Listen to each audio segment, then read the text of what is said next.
That one glorious word represents more than just the geography between the Sabine and the Rio Grande. It represents a unique idea and way of life. A life of rugged individualism, proud self-reliance, gritty toughness, and fierce independence. That is what made Texas, and that is what will save her again. Howdy, folks. Sam Houston here. I want to thank you for tuning into the Feed Bandit podcast. Feed Bandit is the Texas first outdoors brand built by rabid Texans, for rabid Texans, and all those who aim to be one someday. We unapologetically promote the ideals that shape our Texas pride and Texas first patriotism through our love of hunting, the outdoors, and the gear and apparel we create. Texas, above all else, preserve the tradition, protect the legacy. Check us out at feedbandit.com. And to repeat that great rallying cry from a former colleague of mine, liberty or death. Now, enough of my talking. Here are a couple of bandits that love Texas as much as I do. Enjoy.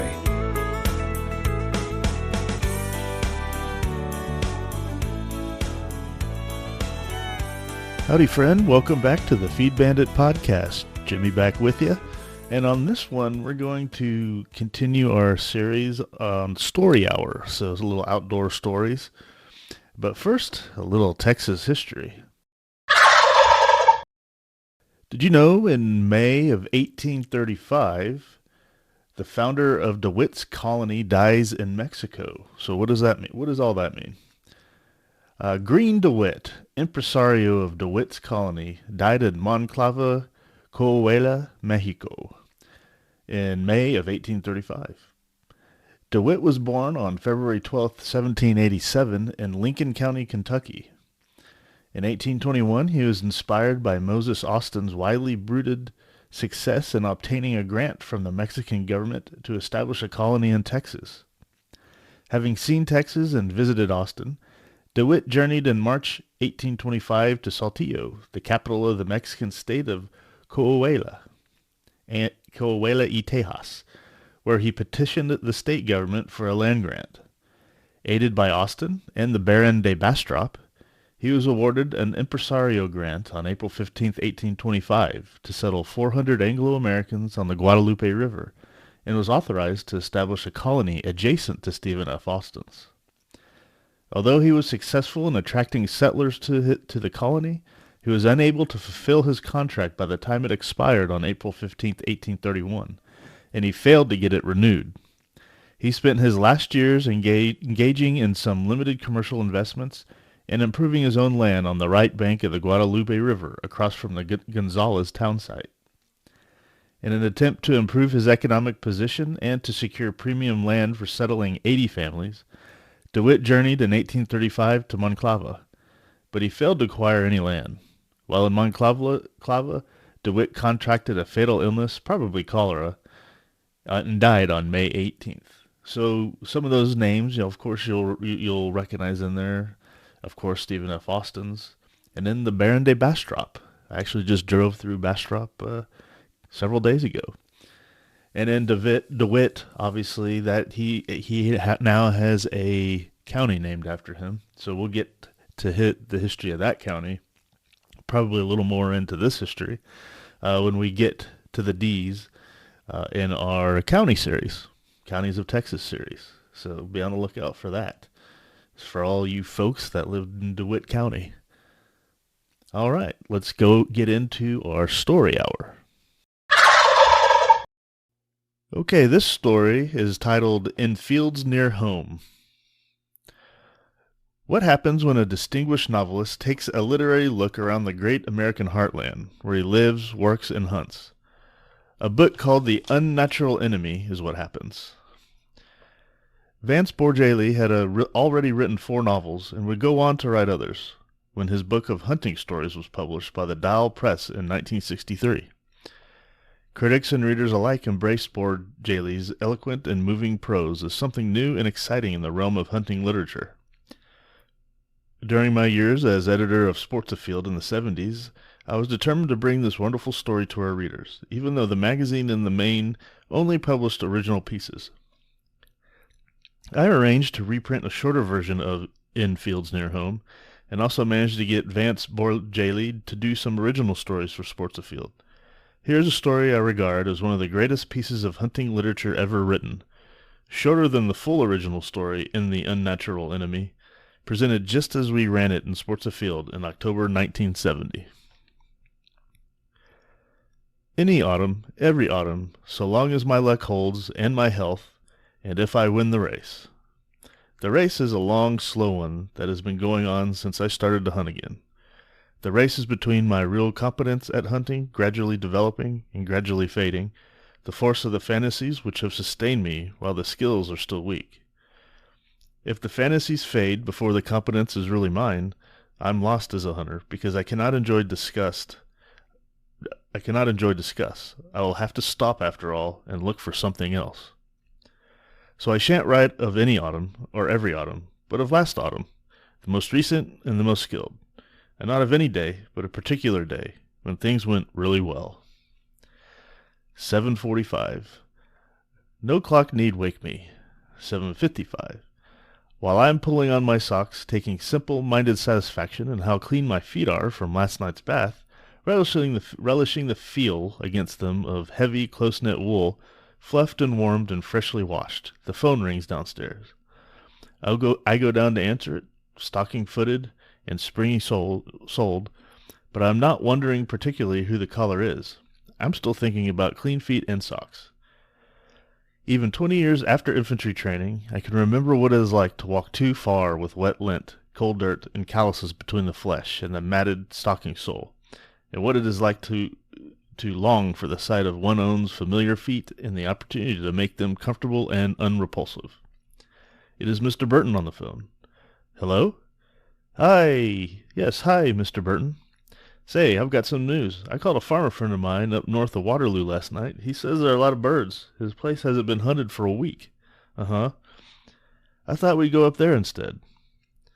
Mr. Burton is a man in his late 50s, whom I've known for 2 or 3 years. He took me duck hunting once to a privately leased place, where we did quite well. I took him pheasant hunting in return, and he had a great admiration for my dog Moon. He wants his nephew to see Moon work. The kid has a day off from school today. But, quote, the boy can't go after all, Mr. Burton says. His mother won't let him. But say, I thought we might pick up Kerry Johnson. You know him, don't you? The attorney who wants to go. We'll use his car. Boy, I can see it. It's what my wife calls the drive-around.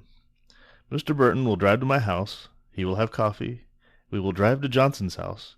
We will have coffee while Johnson changes to different boots. It's colder than he expected. Johnson will meet a friend who doesn't want to hold us fellows up, but sure would like to go if we're sure there's room. We will have coffee at the drugstore while Johnson's friend goes home to check with his wife and change. It will be very hot in the drugstore in hunting clothes. The friend will phone and say he can't go after all. Now nothing will be holding us up but the decision to change back to my car, because Johnson's afraid my dog's toenails will rip his seat covers. Off to Waterloo, 2 hours away, only an hour and a half, if Mr. Burton knew exactly how to find the farm. The farmer will have given us up and gone to town. Now that we're here, though, we will drive into town to the feed store. And, hello, Mr. Burton, I say. I'm afraid I can't go along. Sure you can. We have a date, don't we? I'll be glad. Look, I know you'll like Johnson. That's real hunting up there. I'll bet you 5 right now we all get limits. I will not allow myself to think up an excuse. I'm sorry, I say. I'll be glad to take you out around here. I even emphasize you a little to exclude Johnson, whoever he is. I pretty much promised my farmer friend. Oh, look now. It's a matter of having to be back or something? I'm sorry. Well, I told him we'd come to Waterloo. There are some things I have to take up to him. Not being among the things Mr. Burton has to take to his farmer friend, nor my dog either, I continue to decline. Hot damn, boy, a day to myself. 10 months a year I'm a social coward, but it's hard to bully me in hunting season, especially with clean socks on. 8:05, shaving. Unnecessary. shaving for fun with a brand new blade, thinking, Mr. Burton, sir, if your hunting is good, and you get a limit of 3 birds in 2 hours, that's 2, and it takes 2 hours to drive to get there, that's another 2, and an hour of messing around on arrival, that's another 1, and an hour for lunch, that's another 1, and 2 hours to get back and run people home, that's 2, 8. You will call it a good hunt, though the likelihood is, since you are no better shot than I, that the other men will have shot 1 or more of your 3 birds. There is a shoot-as-shoot-can aspect to group hunts. It's assumed that all limits are combined, and it would be considered quite boorish to suggest that one would somehow like to shoot one's own birds. Thinking, suppose I spend the same 8 hours hunting, and it takes me all that time to get 3 pheasants. In my eccentric mind, that would be 4 times as good a hunt, since I would be outdoors 4 times as long, and be spared all the goddamn conversation. Chortling at the face behind the lather, pleasant fellow, aren't you? Thinking, God, I like to hunt near home, the known covert, the familiar trail, and in my own way and at my own pace, and giving no directions, not considering any other man's. Some day I'll own the fields behind my house, and there'll be nothing but a door between me and the game. Pick up a gun, call a dog, slip out. They'll know where I've gone. Thinking as I see the naked face, with no lather to hide behind now, I'll take Mr. Burton soon. Pretty nice man. I'll find him birds too, and stand aside while he shoots, as I did for Jake, and Granum, and that shark guy, whatever his name was, looking so good. Moon and I raised 3 birds for him, one after another, all in nice range, before he hit one. Damn, that's all right. I don't mind taking people. It's a privilege to go out with a wise hunter, a pleasure to go out with one of equal skill, if he's a friend, and a happy enough responsibility to take an inexperienced one sometimes. 8 or 10 pheasants given away like this, given away like that this season. Why not? I've got 12 already myself, more than in any season before, and this one's barely 10 days old. And for the first time, miss fewer than I've hit. Eggs? 8:15. Sure, eggs, 3 of 'em, fried in that olive oil, so they puff up, with lemon juice, Tabasco, good peppery country sausage, and a stack of toast. Yes, hungry. Moon comes in. Hey boy, care to go? Wags. Wouldn't you just rather stay home today and rest up? Wags grins. Yeah, Wag, if you knew what I say, you'd bite me. If you knew what I said, you'd bite me. Wag stretches, rubs against me. You better have some breakfast too. I go to the refrigerator. Moon is a bird dog, a Weimaraner, and he gets a pound of hamburger mornings when he's going to be working. I scoop out cold ground meat from its paper carton and pat it between my hands into a ball. I roll it across the floor or under his dignified nose. This is a silly game we play. He follows it with his eyes, then pounces as if it were really a ball, trapping it with a paw. My wife, coming in from the yard, catches us. Having a game of ball, I say. What is it you're always telling the children on not making the same joke twice? Moon thinks it's funny. Moon's a very patient dog. I see you're planning to work again today. I smile. I know this lady. I really should write letters, I say. They can wait, can't they? She smiles. She likes me to go hunting. She's still not really convinced that I enjoy it. When we were first married, I liked cities. But if I do enjoy it, then certainly I must go. Yes, letters can wait. Let them ripen a few more days. It's autumn. Maybe some of them will perish in the frost if I leave them another week or 2. Hell, even the oldest ones are barely a month old. 8:45. I never have to tell Moon to get in the car. He's on his hind legs with his paws on the window before I reach it. As I get in, start the car, and warm it up, an image comes into my mind of a certain hayfield. It's nice the way this happens. No reasoning, no weighing of one place to start against another. As if the image were projected directly by the precise feel of a certain temperature, a certain wind strength, from sensation to picture without intervening thought.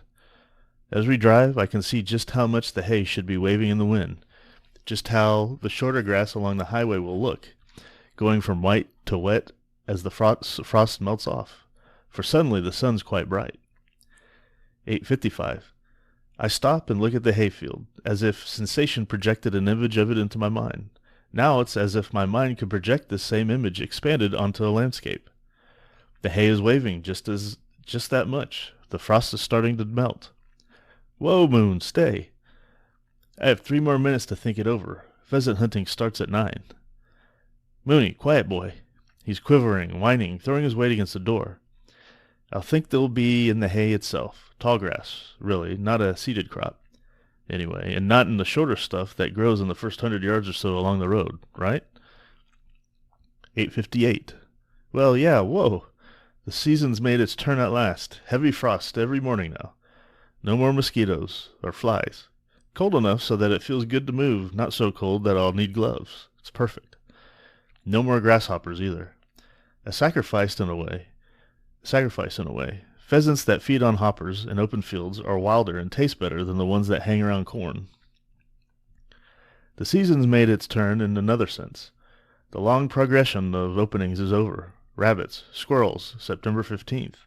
Geese, October 5th. Ducks, snipe, October 27th. Quail, November 3rd. Pheasants, November 10. That was 10 days ago. Finally, everything that's ever been legal may be hunted. The closings haven't started yet. Amplitude, best time of the year. Woohoo! 8:59. Woohoo! Now it's me quivering, whining. But I needn't throw my weight against the door. Open it. I step out, making Moon stay. I uncase the gun, look at it with love. Throw the case in the car. Load. Breathe cold air. Good. Look around. Fine. Come on, Mooney. 9 o'clock. 9 o'clock. I start on the most direct line through the short grass towards the tall, not paying much attention to Moon, who must relieve himself. I think this is as much a matter of nervous tension as it is of regularity. Come on, Moon, I call, keeping out to my line. This way, boy. He thinks he's got a scent back here in the short grass, barely enough for a pheasant to hide in, and much too thin for a cold day'd cover. Come, Moon. Yep. It must be an old scent, but he disregards me. His stub of a tail begins to go as he angles off about 30 yards from where I am. His body lowers just a little, and he's moving quickly. I'm ignorant in many things about hunting, but there's one thing I know after 8 years with this dog. If you bother to hunt with a dog at all, believe what he tells you. Go where he says the bird is, not where you think it ought to be. I move that way, going pretty quickly myself, still convinced it's an old foot trail that he's following, and he stops in a half point, his head sinking down while his nose stays up, so that the gray neck is almost in a shallow S-curve. A cock, going straight up, high, high, high. My gun goes up with him, and is firm against my shoulder as he reaches the top of his leap. He seems to hang there as I fire, and he drops perfectly, 2 or 3 yards from where Moon waits. Good dog, good boy, Moon, I say as he picks the heavy bird up in his mouth and brings it to me. Mooney, that was perfect. The bird is thoroughly dead, but I open my pocket knife, press the blade into the roof of its mouth so that it will bleed properly. Check the spurs, they're stubby and almost rounded at the tip. This year's pheasant, probably. Young, tender, simply perfect. Look at a book pheasant, I think, and how seldom it happens. Or like a book pheasant, I think, and how seldom it happens. In the books, pheasants are said to raise straight up as this one did, going for altitude first, then pausing in the air to swing downwind. The books are quite wrong. Most pheasants I see take straight off without a jump, low and skimming, curving if they rise too much, and never hanging at all. I wonder about evolution among pheasant generations in this open country. Did the ones who went towering into the air and hung like kites get killed off disproportionately? While the skulkers and skimmers and curvers survived to transmit crafty genes? Old-fashioned pheasant, aren't you? You just set a record for me. I never dreamed I'd have a bird so early in the day. I check my watch. 9:15.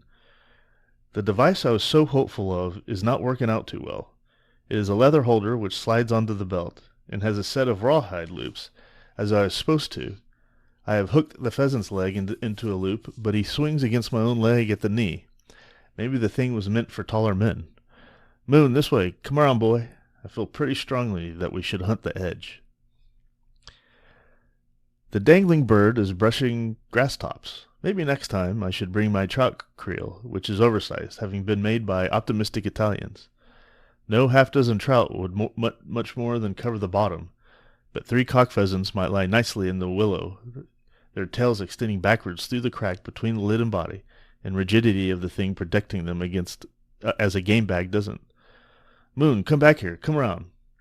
He hasn't settled down for the day. Old as he is, he still takes a wild run first thing.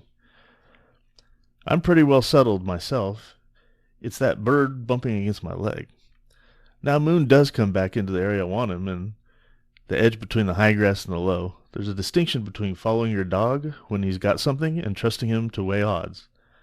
I know odds better, and here's one of the things that will be a cliche of hunting in a few years, since the game management men are telling it to one another now, and it's starting to filtering into outdoor magazines. The odds are that most game will be near the edge of cover, not in the center of it. The phrase for this is edge factor. Haven't you heard of the edge factor? I yelled at Moon. Get out along the edge here, boy. And in a few steps, he has a scent again. When he's got the trail factor going, the odds change, and I follow him almost trotting to keep up, as he works from the edge to center, back towards edge, after what must be a running bird. He slows a little, but doesn't stop. The scent is hot, but apparently the bird is still moving. Moon stops, points, holds. I walk as fast as I can, aim in range, and Moon starts again. He's in a crouch now, creeping forward in his point. The unseen bird must be shifting. He's starting to run again, for Moon moves out of the point and starts to lope. I move, fast as I can, and still stay collected enough to shoot, gun held in both hands out in front of me, exhilarated to see the wonderful mixture of exuberance and certainty with which Moon goes. To make such big, happy moves, and none of them a false one, is something only the most extraordinary human athletes can do. After years of training, it comes naturally to almost any dog. And that pheasant out there in front of us, how he can go. Turn and twist through the tangle of stems, never showing himself, moving away from Moon's speed and my calculations. But we've got him, I think we do. Moon slows, points. Sometimes we win in a rundown, usually not. Usually the pheasant picks the right time, well out and away, to flush out of range. But this one stopped. Yes, Moon, holding again. I'm in range. I move up, besides the rigid dog. Past him. Whoop! The gun rises, checks itself, and I yell at Moon, who's already to bound forward. Hen! Away she goes, and away goes Moon, and I yell, Whoa, hen, hen! But it doesn't stop him.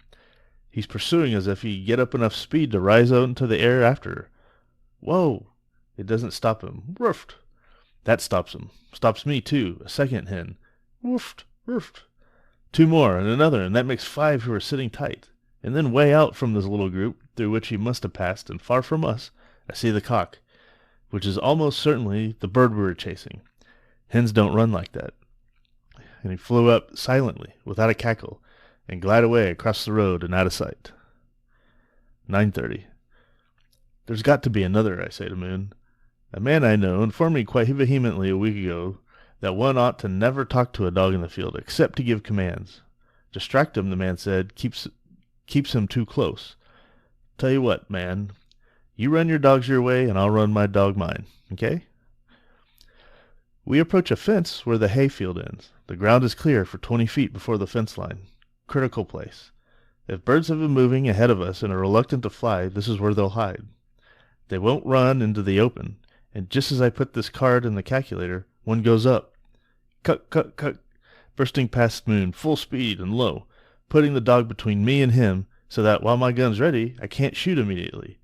He rises only enough to clear the fence, sweeping left between 2 bushes as I fire, and I see the pellets agitate the leaves of the right-hand bush, and I know I shot behind him.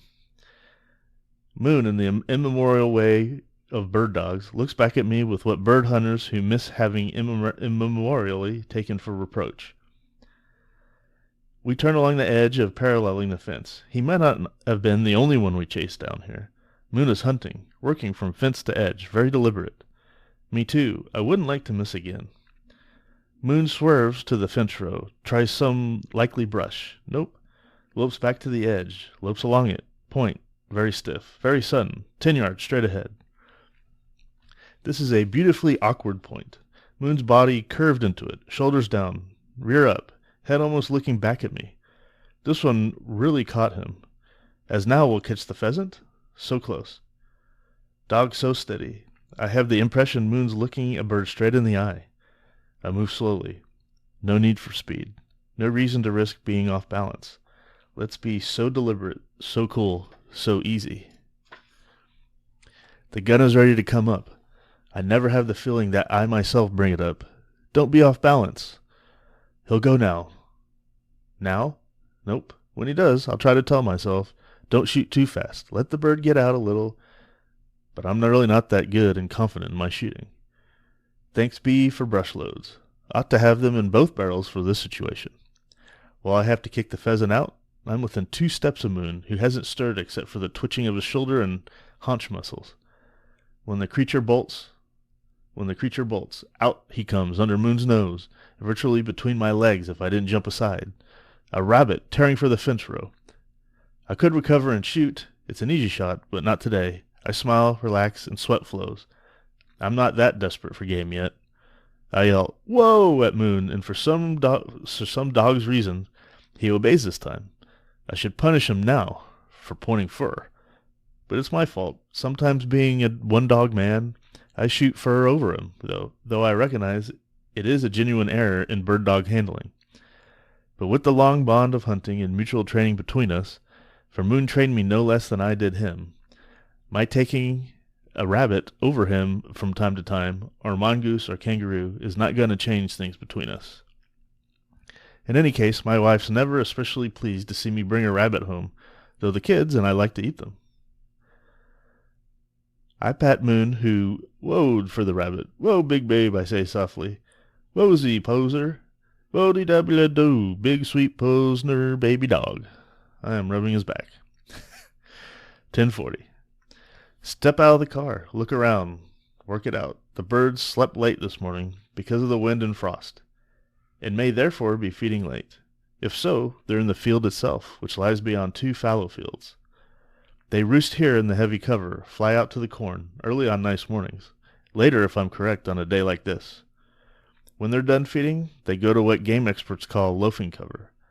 Relatively thin cover near the feeding place, and stay in it till the second feeding in the afternoon, after which they'll be back here where they started, to roost again. The wind is on my left cheek, as Moon and I go through the roosting cover, so I angle right. This will bring us to where we can turn and cross the popcorn field, walking straight into the wind.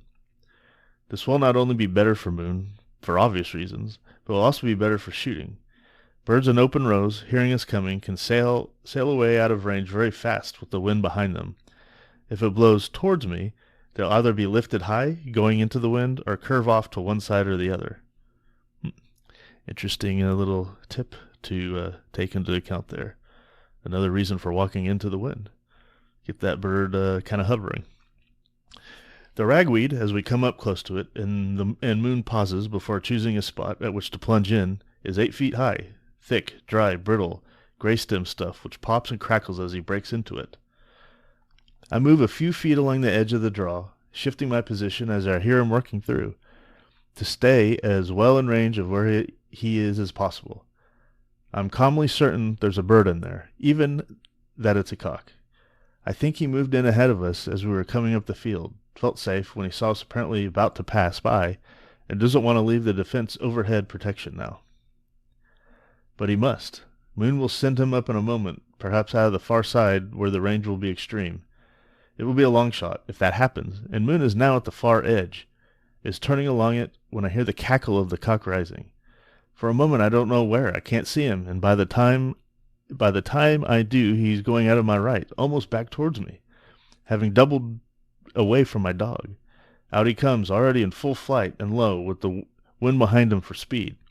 And yet I was so well set for this, for anything, that it all seems easy, to pivot, mounting the gun as I do, find it against my cheek, and the bird big and solid at the end of my barrel, swinging, taking my time, and shoot. The bird checks, flights air, and tumbles. In my sense of perfection, I make an error. I'm so sure he's perfectly hit that I do not take the second shot before he falls in some waist-high weeds. I mark the place by keeping my eye on a particular weed, a little taller than the others, and walk slowly, straight towards it, not letting my eye move away, confident he'll be lying right by it. Moon, working the ragweed, would neither see the rise nor mark the fall, and he comes bounding out to me now, coming to the sound of the shot. I reach the spot first, so very carefully marked, and there's no bird there. Hunters make errors, dogs correct them. While I am still standing there, irritated with myself for not having shot twice, Moon is circling me, casting and hailing those great sniffs, finding the ground scent. He begins to work, a straight line, checks as I follow him, starts again in a slightly different direction. I must trust him, absolutely, and I do. I remind myself that once he trailed a crippled bird more than half a mile in the direction opposite from that in which I had actually seen the bird start off. I kept trying to get him to go the other way, but he wouldn't, and he found the pheasant. It was by the edge of a dirt road, so that Max Morgan and I could clock the distance afterwards by car speedometer. Our present bird is no such problem. 40 feet from where the empty shells waves gently back and forth on the top of the weed. Moon hesitates, points. Then, I do not know how he knows that this particular immobile pheasant will not fly, unless it's the smell of fresh blood. Moon lunges. His head darts into a matted weeds, fights spurs for a moment, tosses the big bird once so that he can take it by the back, lifts it, and he comes to me proudly, trotting, head as high as he can hold it. 11 a.m. Iowa hunters are obsessed with corn. If there are no birds in the cornfields, they consider the situation hopeless. This may come from the fact that most of them hunt in drives. A number of men spread out in line, going along abreast through standing corn, with others blocking the end of the field. My experience, for I avoid that kind of hunt every chance I get, is quite different. I rarely find pheasants in cornfields, except along the edges. More than half of those I shoot I find away from corn, in wild cover, and sometimes the crops show that the bird has not been eating grain at all, but getting along on wilder seeds. But as I start to hunt the popcorn field, something happens that shows why driving often works out. We start into the wind, as planned, moving down the field the long way, and way down at the other end, a farm dog sees us. He starts toward us, intending to investigate Moon, I suppose. I see him coming towards the field. I see him enter it, trotting our way, and the wind carries the sound of his barking. And then I see, the length of a football field away, reacting to the farm dog, pheasants go up, not 2 or 3, but a flock, 12 or 14, and another, cocks and hens flying off in all directions, sailing downwind and out of sight. Drivers and blockers would have had fast shooting with that bunch, but suppose I had got up. Well, this gun only shoots twice. And well again, boy, there's the limit. Dunghead, and if you've got 2 already. 10:30. 2 birds before lunch? I had to limit out. I ought to limit out soon. And stop looking for pheasants. Spend the afternoon on something else. Take Moon home to rest, maybe. Know that the wind's going down and the sun's getting hot. Go into the woods for squirrels. Something I like, but never get around to. Let's get the other one. Where? We're walking back to the car, the shortest way, no reason to go through the popcorn field after what happened. Where? And I think of a pretty place, not far away. 11:45. Yes, it's pretty. Got a bird here last year, missed a couple too. Why haven't I been here this season? It's a puzzle, and the solution, as I stop the car once more, is a pleasure. I know a lot of pretty places near home, 20 or 30 of them, all quite distinct, and have gotten or missed birds at all of them, one season or another. There are no pheasants this time, only signs of pheasant.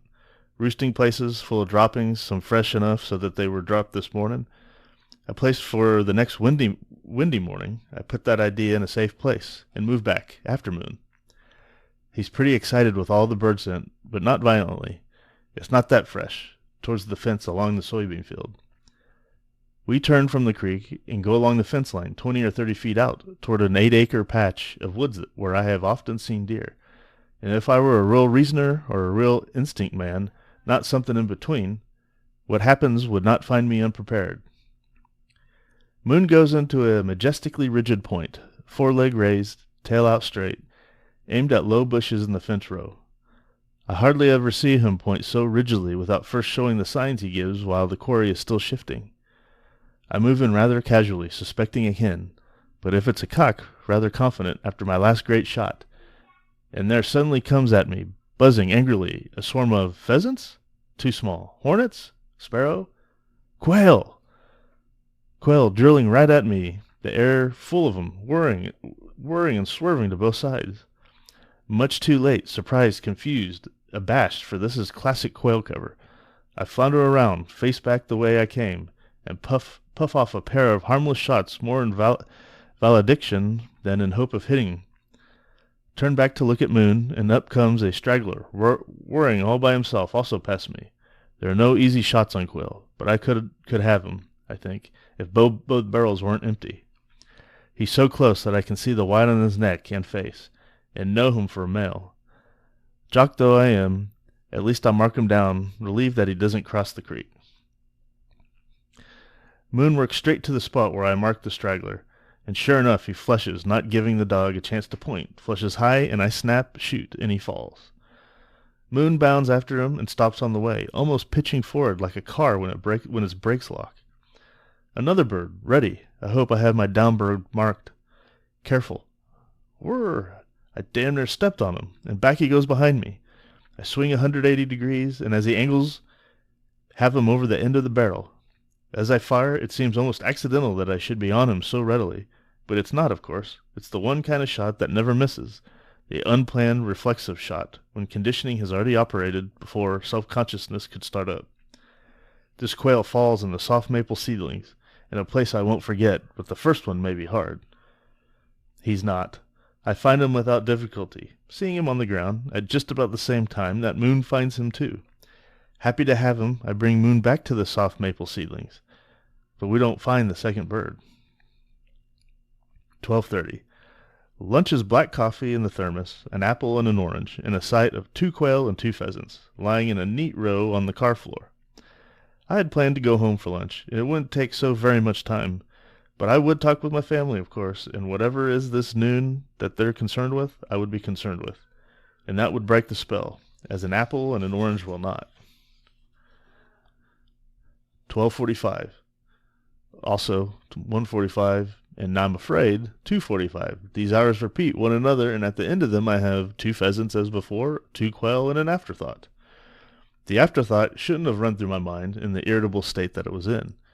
The only shots I took were at domestic pigeons, going by fast and far up, considered a nuisance around here. I missed both times, but what made me irritable were all the mourning doves. There are doves all over the place in Iowa, in every covert that I hunt. According to the last Audubon Society spring census at Des Moines, doves were more common even than robins and meadowlarks. In my 3 hard hours of barren pheasant hunting, I could have shot at 20 or 25 dove, which is a game bird in 30 states, a game bird throughout the history of the world, and may not try them. Shooting doves is against the law in Iowa. The harvesting of our enormous surplus, for 9 out of 10 will die before they're a year old anyway, is left to cats and owls, and, because the dove ranges get so crowded, germs. Leaving the half-picked cornfield, I jump yet another pair of dove, throw out my gun, and track them, making a pretend double, though I doubt that it would work. 3 hours of seeing doves and no pheasants made me pettish, and perhaps I'm beginning to tire. A rabbit jumps out behind the dog, unseen by Moon, but not by me. At first I assumed that I want to let him go, as I did the earlier one, but it becomes the afterthought. Company, dinner, so you won't let me shoot doves, rabbit? He's dead before he can reach cover. 3 o'clock. Now I have only an hour left to get my final bird, for pheasant hunting ends at 4. This is a symbolic bird. A good hunter gets his limit. At noon it seemed almost sure I would. Suddenly it's doubtful. I sit in the car, one hand on Moon, who's lying on the seat beside me. We've reached the time of the day when he rests when he can. 3:10. On my way to someplace else, I suddenly brake the car. Hey, did you see that? I'm talking to Moon again. He has a paw over his nose and of course saw nothing. I look over him eagerly out the window and down into a big marsh we're about to pass by. We're on our way to the place I'd thought of, an old windbreak of evergreens, near an abandoned farmhouse site, surrounded by overgrown pasture, and not too far from corn. It's an ace-in-the-hole kind of place for evening shooting, for the pheasants come in there early to roost. I've used it sparingly, shown it to no one. Going there would be our best chance to fill out, I think. But look, damn Moon, snipe boy, I'm sure of it. On the big marsh, shorebirds are rising up and settling down, not little squadrons like killdeer, which are shorebirds about the same size, very common, but a bird here, a bird there, becoming instantly invisible when they land, too, and so not among the waiting shorebirds. I get out the glasses and step out of the car, telling Moon to stay. I catch one of the birds in the lenses, and the silhouette is unmistakable. The long, comic beak, the swept-back wings. "You're a snipe," I say, addressing, well, then I suppose. "Where have you been?" Two more whiz in and out of the image, two quickly follow. Two more my favorite of all game birds. Habitat changes around here so much from year to year, with the great fluctuations in water level from the dam, that this marsh, which was full of snipe 3 years ago, has shown none at all so far this year. What snipe hunting I've found has been in temporarily puddled fields after rains and in a smaller marsh. "I thought you'd never come," I say. "Moon!" I open the car door. "Moon, let's go."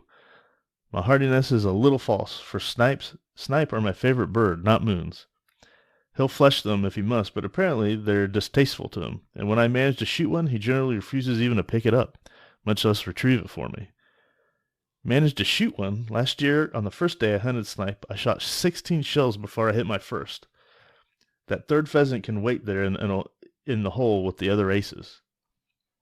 Remembering the 16 straight misses, I stiff my pockets with shells, brush loads, still for the first shot, but with splendid consistency, high brass 7.5 for the second full choke shot. I won't use them on a big bird like a pheasant. I will on a tiny bird like a snipe. The snipe goes fast, and by the second shot, you need all the range you can get. I should have hip boots now. Go back and get 'em? Nuts. Get muddy. Down we go, Moon with a certain silly enthusiasm for the muskrats he smells, and may suppose are now to be our quarry. I see that the marsh water is shallow, but the mud under it is always deep, thigh deep in some places. The only way to go into it is from hummock to hummock of marsh grass. Actually, I will stay out of it if I can, and so I turn along the edge, Moon hunting out in front. A snipe rises over the marsh at my right, too far to shoot at, scolding us anyway. "Scape, scape." Then two more, which let the dog get by them, going up between me and Moon, a chance for a double in a highly theoretical way. I shoot and miss at the one on the left as he twists slow along the edge. He rises just after the shot, going up in a right turn, and I shoot again, swinging up with him, and miss again. At my first shot, the other snipe, the one I didn't shoot at, dove as if hit. But I know he wasn't. I've seen the trick before. I know about where he went in, and I decide not to bother with Moon, who's chasing around in the mud, trying to convince himself that I knocked down a pheasant or something decent like that. I wade in myself, mud to ankles, mud to calves, up to the tops of the low boots I'm wearing. No bird. What the hell? Mud over the boot tops, and I finally climb a hummock. This puts up my diving snipe, 10 yards further out and scolding, but the hummocks are spaced too far apart in this part of the swamp, so there's no point in shooting. I couldn't recover him, and I doubt that Moon would. I let him rise, twist, swoop upwards, and I stand as still as I can, bouncing on a little mound of grass. I know a trick myself. It works. At the top of the climb, the snipe turns and comes streaking back, 40 yards up, directly overhead. I throw up the gun for the fast overhead shot and miss. I splash back to the edge of the muck along. A snipe goes up, almost at my feet, and his first swerve coincides with my snapshot. I kind of luck that almost seems like skill. Moon, bounding back, has seen the bird fall and run to it, smells it, curls his lip, and slinks away. He turns his head to watch me bend to pick it up, and as I do, leaps back and tries to take it from me.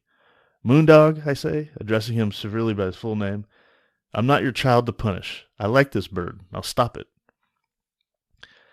We start along again, come to the corner where the marsh dies out, and turn. Moon stops, sight pointing in a half-hearted way, and the snipe goes up in front of him. This one curves towards some high weeds. I fire and miss, but stay on him as he suddenly straightens and goes winging straight out, rising very little. He's a good 40 yards away now, but he tumbles when I fire, and falls on open ground. It takes very little to kill a snipe. I pace the distance, going to him, and watch Moon, for Moon picks this one up. Then when I call to him to bring it, he gradually, perhaps sulkily, lowers his head and spits it out again. He strolls off as if there is nothing there. I scold him as I come up, but not very hard. He looks abashed and makes a small show of hunting dead and a bare spot about 10 yards from where we both know the snipe is laying. I pick up the bird and tell Moon that he's probably the worst dog that ever lived, but not in an unkind voice, for I wouldn't want to hurt his feelings. This is a pleasanter area we're crossing now. Firm mud, patches of swamp weeds, frequent puddles. Moon, loping around aimlessly, blunders into a group of 5 or 6 snipe at the far side of the puddle, and I put trying to get a double out of my mind. I try to take my time, pick out an individual, follow him as he glides towards some high reeds, and drop him. Now we go along towards the back of the marsh, shooting and missing, hitting just twice. One shot in particular pleases me. A snipe quite high, in full flight, coming towards me. I shoot, remembering a phrase I once read. A shotgun is a paintbrush. I paint the snipe blue to match the sky, starting my brushstroke just behind him, painting evenly along his body, completing the stroke about 3 lengths in front where I fire, and follow through.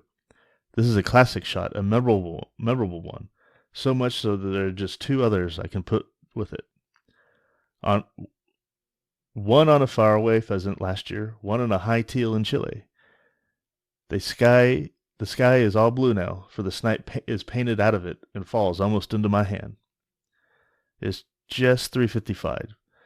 There's magic in this. The end of the legal pheasant hunting day is 4 o'clock. 4 o'clock. Just after the pheasant, I kill another snipe, the 6th. He's along the stream too, and so I follow it, awed at the thought that I might even get a limit on these. But on the next chance, not a hard one. I think too hard and miss the first shot as he twists and the rising one as well. We leave the watercourse for a tiny marsh, go back to it or a branch, through government fields I've never crossed before, by strange potholes and unfamiliar willow stands. We flush a woodcock, cousin to the snipe, but shooting him is not permitted here. We turn away in a new direction. Snipe and woodcock favor different sorts of cover, and sometime along in there I'll walk up to 2 snipe, shoot one very fast, and miss a perplexing but not impossible shot on the other as he spirals up. There he goes, I think, my limit bird. He flies into the east, where the sky is getting dark. Clouds have come to the western horizon, and the sun is gone for the day, behind them. 5:03. In this remnant of perfect habitat, the sky is empty. It is 5 minutes till sunset, but it is dusk already, when my last snipe does go up. I hear him before I see him. I crouch down, close to the ground, trying to expand the area of light against which he will show up. And he appears now, winging for the upper sky. But I cannot decide to shoot, shouldering my gun in that awkward position, and in another second it's too late, really too late, and I feel as if the last turn in the world has let the last snipe go without a try.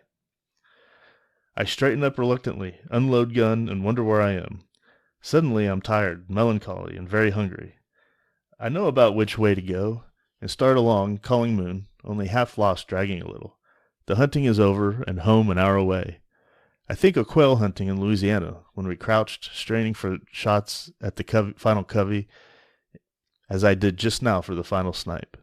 I find a little road I recognize, start on it the wrong way, correct myself, and turn back along it. A touch of late sun shows now through a rift, enough to cast a pale shadow in front of me, man with gun on the same road. We were on an evening march in some loose company formation, outside of training camp. We were boys. I watched our shadows along the tall clay bank at the side of the road. We were too tired to talk, even garrulous. Bobby Hurt, who went AWOL later and spent 2 years, so we heard, in military prison. He was a boy. We all were. But the helmeted shadows with packs and guns in silhouette were the shadows of soldiers, faceless, menacing, and expendable. No one shadow different from another. I could not tell you, for after training we dispersed, going out as infantry replacements. Which of these boys, whose misery and defiance and occasional good times I shared for 17 unforgotten weeks, actually were expended? Several, of course, since statistics show what they do of infantry replacements. Statistics are the representation of shadows by numbers. My shadow on the sand road is of a different kind. I've come a little way in 19 years.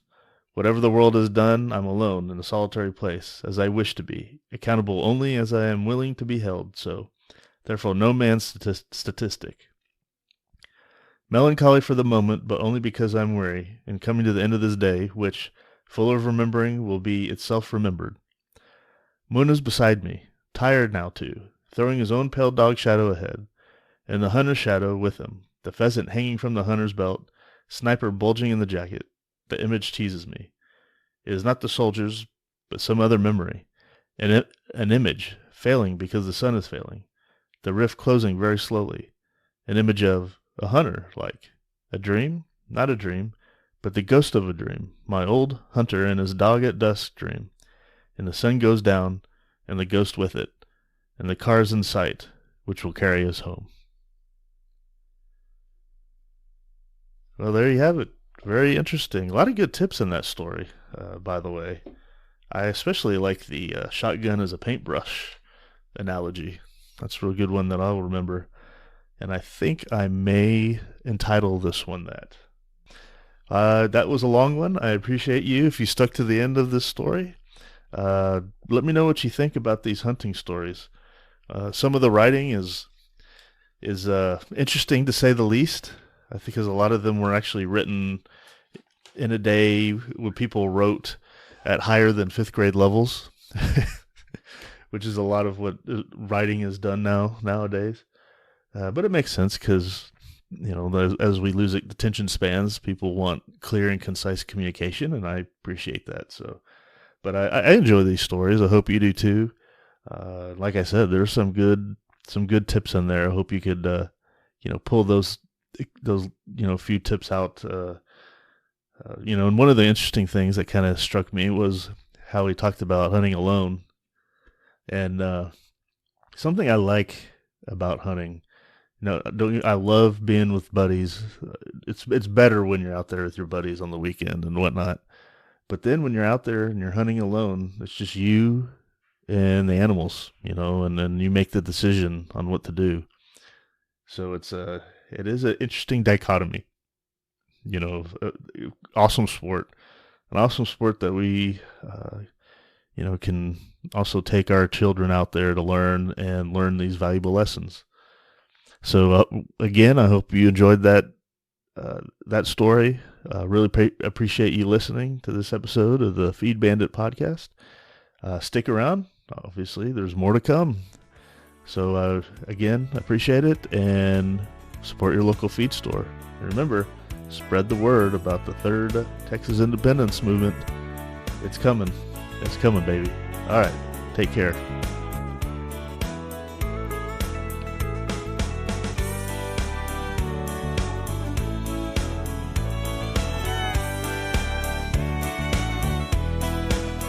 Well, I hope the Bandits gave you an interesting episode that either entertained or educated you.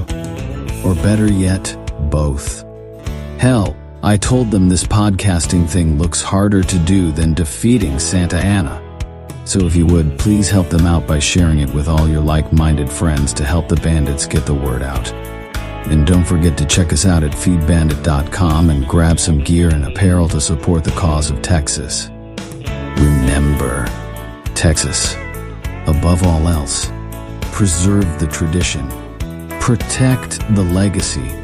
Finally, as I said some time ago on the eve of the great battle, and I vigorously repeat here again, be men, be free men, that your children may bless their father's name. Well, fellow bandit, until next time.